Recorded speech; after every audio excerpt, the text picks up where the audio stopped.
Welcome to Unhinged Magi! We have great days today. Yeah, I am very excited about this news. Exactly. I am too. We each picked up a Lotus. Yep. We each lost a Lotus. We did.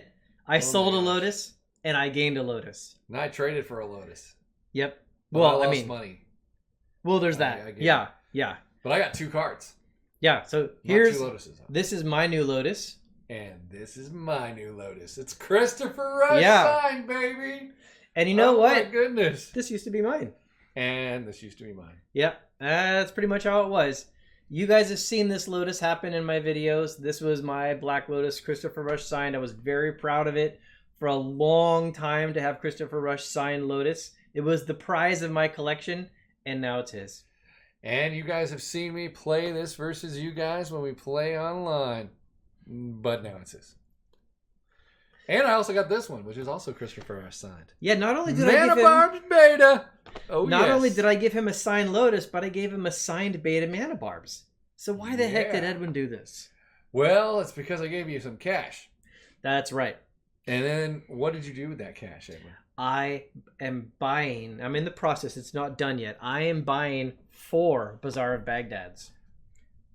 And let me tell you guys, I'm over the moon excited because as you guys know, I say it all the time. I get my cards to play with them. Playing with my cards is the epitome of the reason why I have my collection. He's really saying he just likes playing with it all the time. I play with it all the time. Okay, now that it's creepy. Yeah, seriously, like I really can't wait to get those 4 Bazaar of Baghdad's because 4 Bazaars are really bizarre. It's very bizarre. And you can build old school decks out of those 4 Bazaars. You can build vintage decks out of those 4 Bazaars. You can throw it into like various forms of commander games and things like that. Dredge. I love it for Dredge. Oh yeah. Take all 4 animate deads plus the Dance of Many. Yep. Go to town on people. It's hilarious. Yeah, I have not been able to play. In my dumpster fire. I have not been able to play really tier 1 legit Dredge decks with real cards like basically ever.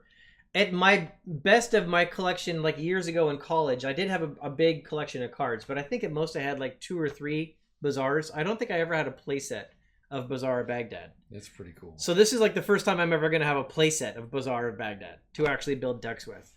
Yep, and the reason I traded him is because I wanted the Christopher Rush signature. Plus, his Lotus is better condition than that other Lotus. Yeah, so there's a condition difference. Yeah, huge condition difference. Plus, this is the older signature of Christopher Rush, and I have been getting into signed cards. It's been one of those things. Yeah, actually, this is real good to see these two. In fact, let's do this on the down camera so people can see. Let's get down on the camera. Let's get down on the camera. Okay, so I want you guys to see the difference between the signatures here. Now notice like the R in this Christopher Rush is very pronounced. Now, Christopher Rush's original agent was Jeff Ferraria. And Jeff Ferraria, who is also now Mark Poole's agent, by the way, he actually, I brought this card to him and I asked him to authenticate it that it was a real Christopher Rush signature. And he did, in fact, tell me that it is. And he also said that this is actually one of his early signatures. These are more what he did later on when he kind of refined the signature out. So I think you see more signatures like this. Yeah, exactly. You don't see as many like this. Like the C is you do see that, but you don't see as many with this like large R like that one actually is.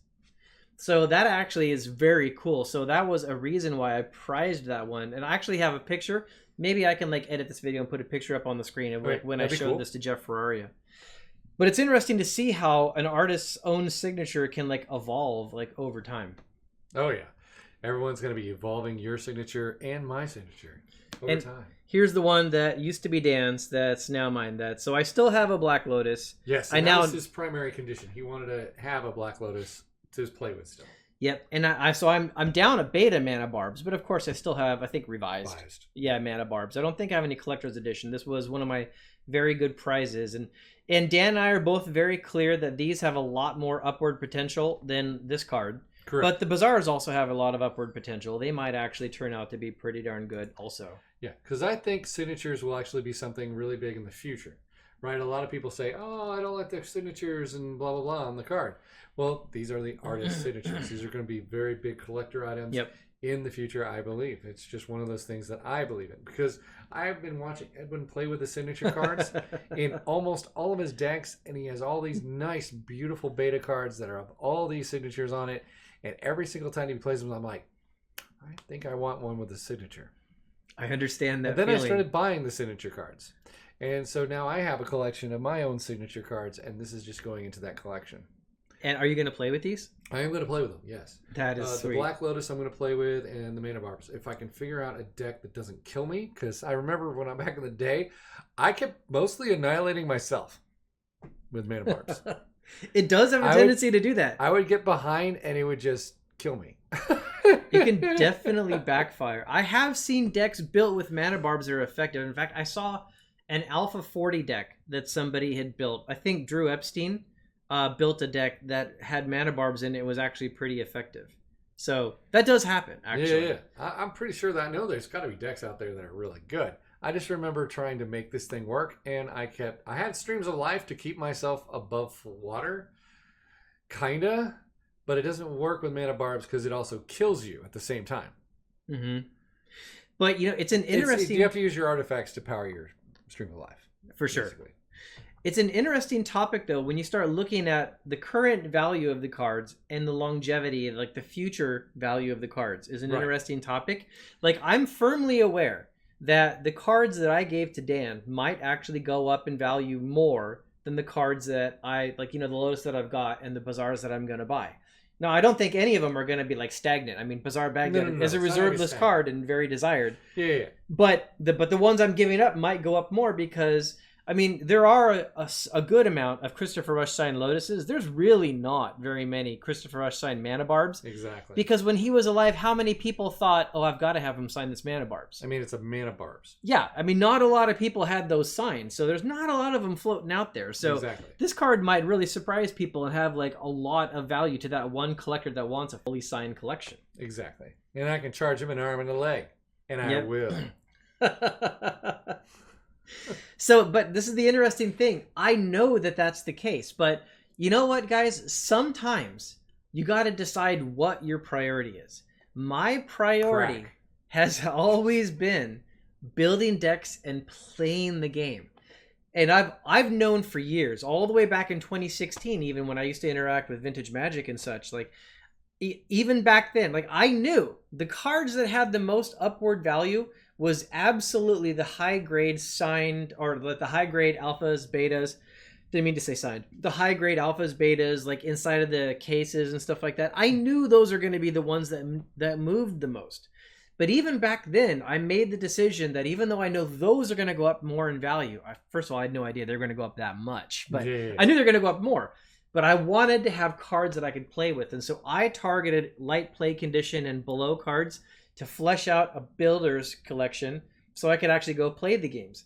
Now, investment-wise, in hindsight, that wasn't a good choice because like I definitely didn't gain as much value in my collection as I would have if I put all my money into those. But at the same time, I wouldn't have been as excited about old school and these cards if I had done that because it just would have been cards like just sitting on a shelf that I'm not playing with. Yep. So the excitement and the passion wouldn't have been there. No. So maybe I wouldn't even stuck with it because maybe it you wasn't wouldn't even fun. have met me. And meeting me is always priceless. It was priceless, actually. So anyways, yeah, like even doing it again today, consciously making the decision to give up a card that might like have more headroom growth so I can get Bazaars. I'm totally cool with that. I actually advised him against it. Yeah, he did. He did. See, that's how you know there's a friend, you know, looking out for someone. Like, but it was the biggest conversation we had is when we talked about the Mana Flare. The Mana Flare. The Christopher Rush signed Mana Flare. Yep. Like, that one, Mana Flare is actually a highly playable card. Mana Barbs is less highly playable. Yep. So, and yeah, we had that conversation. He was going to sell it to me. And I told him, yeah, you should never sell this card. And I think at the time it was for a similar kind of reason. Like it was actually so I could start upgrading and get missing cards that I still need from my old school decks. Yeah, actually I thought you were going to buy Flesh and Blood with it. Oh, there was some of that. Yeah. But I sold something else to go buy some Flesh and Blood. Okay, yeah. Yeah. And then I was like, you don't need to sell this one. Keep this one. Yeah. Yep. I also know that eventually in the future it'll end in my hands because he'll want something else for his playtime. Maybe. Yeah, maybe. I'm just biding my time. Yeah, and I'm sitting here shuffling a deck as I'm talking. I'm like just itching to play, right? Yeah. I got my new Lotus in here. I'm all itching to play with it. I didn't even bring a deck. Oh, I got plenty of decks. So yeah, if we decide to end up like playing that, no problem there.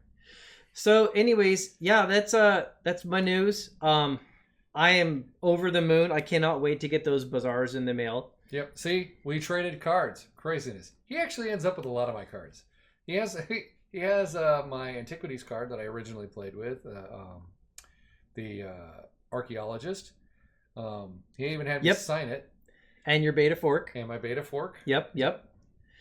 Yeah, so there has been a little bit of like slow over time transition each way. Yeah, pretty much. And I've ended up with some of your cards too. I have some of your collector. I have your collector cards. Yep. Collector's edition. Sorry, I said it wrong. Okay, so the person that I did the actual Bazaar of Baghdad trade with is Ethan, and he actually has a store, Card Addicts, in Birmingham, Alabama. Yeah, Card Addicts. Like, shoot up, sure, there you go. So here he is on Facebook. Here's his Facebook store. And then they're also on TCG Player. Yeah, they do a bunch of Magic, a lot of cool stuff here on TCG Player. If they use our affiliate stuff. Yeah, you guys, we do have an affiliate link on TCG Player that you can actually get to below in our description. And here's the Card Addicts Instagram channel. You can see in Birmingham, Alabama. Here's the main website for his Card Addicts store. So, yes, this is the person that I'm getting the actual Bazaar of Baghdad's from. I'm over the moon. I'll show you guys when I get them. Can't wait to get them. I can't wait to see them. Yep. They look good from the pictures, for sure. They really do. I'm really excited about the score that I got. And I can't decide if I'm going to make a vintage deck first or an old school deck. I can't decide because there's so many vintage decks I've wanted to build with those for so long. Is Ice Age an old school? No. Go with vintage. Go with vintage first. Okay. I'm sorry.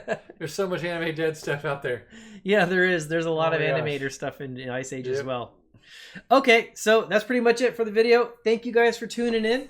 And yeah, we took each other's Lotuses, and we're both really happy about it. We didn't have to beat each other up either. Nope. Yeah, no fights were had. That was awesome. Okay. Bye, guys. Bye, guys.